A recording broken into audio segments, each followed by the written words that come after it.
2 Corinthians 6:11 through 13 says, Dear Corinthians, I can't tell you how much I long for you to enter this wide open, spacious life.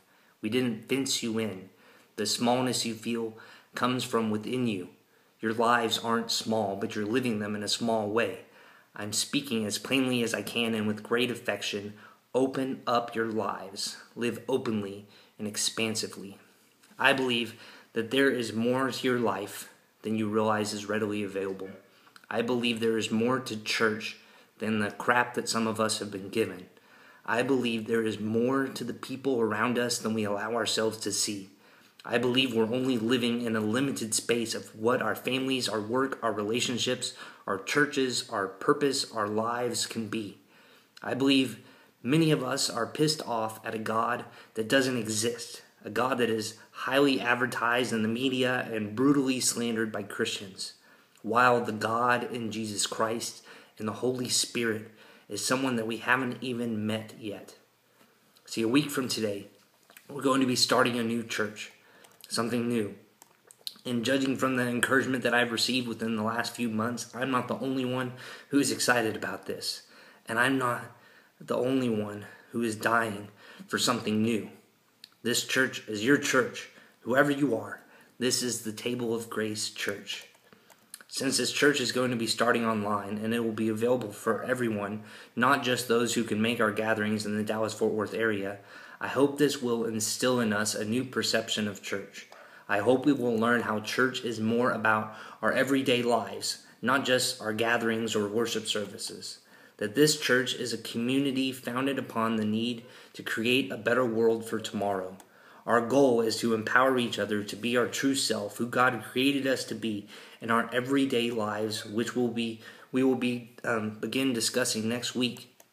And this is what I'm trying to live out myself by starting this church. I felt called to do this for a very long time, and I'm excited that this day is finally here. I'm doing this because I love you, and I want you to know there is more to your life and more to God than you've allowed yourself to see.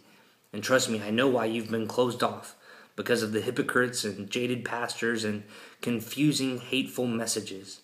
But I'm hoping that we can start afresh. I'm hoping we can open up ourselves to what I think we have hoped that church would be. Real, loving, open, inclusive, truly gracious, passionate, compassionate, purposeful church. We might be taking donations soon for our church and to the ministries that we hope to help out, but at this point, we're not taking any donations. And for a long time, after we start taking donations, I won't be taking a salary. My family is content with my wife's salary, and this church is more than a salary to me. And since this church is primarily online, my hope is that we don't need to use paper at all, since we don't have any money either. I'm not going to be printing flyers around town, and I'm hoping that if you like what we're doing, you'll talk about it. You'll share our info with your friends on Facebook or Twitter or whatever social media you use. And even with our gatherings, I plan to post our discussion questions online so that you can download them to your smartphone and have them readily available. And then if you can't make it to one of our gatherings or you live too far away, you can easily start a discussion with your friends in your own community, all while being green. Our first gathering will be on Thursday, April 17th at Fuzzy's Tacos in Mansfield, Texas. This is Maundy Thursday, right before Easter, which is the day that we celebrate the Last Supper, or the First Holy Communion, the day Jesus shared bread and wine with his disciples. So it is rather significant that we are having our first gathering on this holy day. We're going to enjoy a meal and a margarita, and the topic for the evening will be, where do we learn what we know about church? And we'll be discussing learning, relearning, and unlearning some of the things that we know about church. And I'll be sharing more about this as we get closer to April 17th. But until then, I'm going to be sharing with you the 7 values that we bring to the table.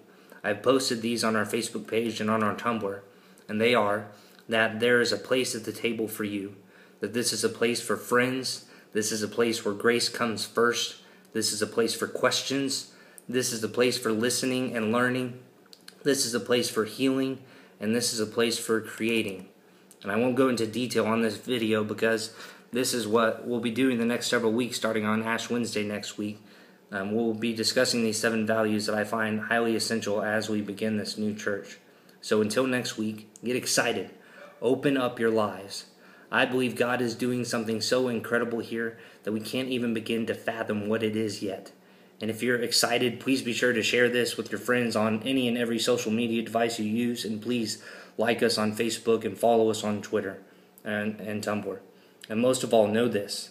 Young, old, introverts, extroverts, atheists, agnostics, the boring, the beloved, the broken, conservatives, liberals, lepers, late bloomers, those in recovery, the religious, the non-religious, the rejects, scientists, students, superheroes, skeptics, homeless, homosexuals, heterosexuals, the metaphorical, the mystical, the mysterious, parents, prostitutes, pastors, failures, feminists, furry people, and everyone else. There is a place at the table for you. I'll see you next week.